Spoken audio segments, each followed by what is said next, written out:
কিন্তু ওই নির্বাচন উনি বয়কট করছেন 14তে বয়কট করেছেন, কারণ না তো ফ্যাসিবাদের অংশ হননি। এই জন্য ওনাকে আমরা অনেক ধন্যবাদ এবং ভালোবাসা জানাই। আপনার সাথে আমরা সংগতি প্রকাশ করতেছি, আপনার সুস্বাস্থ্য কামনা করতেছি। উনি সিলেট থেকে এসে আজকে কিন্তু সংগতি প্রকাশ করেছেন। আপনার এই আন্দোলনের সাথে সারা বাংলাদেশের মানুষ আপনি একা নয়,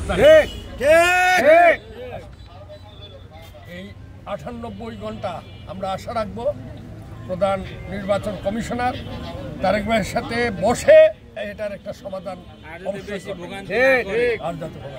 আপনার পুরো পরিচয় যদি না, কোন আসন থেকে ছিলেন? আমি মৌলভীবাজার 2 থেকে ছিলাম, 3বারের এমপি। জাতীয় পার্টি জাতীয়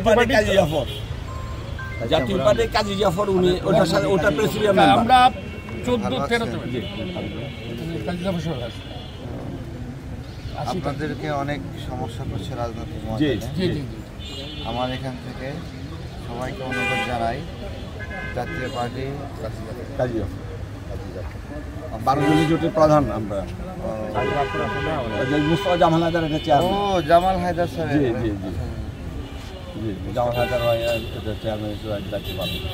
জামাল হায়দার স্যার তো অনেক বয়সে, নতুন উনি আসতেন। উনি সিলেট থেকে আপাতত কালকে রাতে এসে আজকে আপনার এখানে সহমর্মিতা প্রকাশ করেন। ভালো লাগছে আপনারা আসছেন।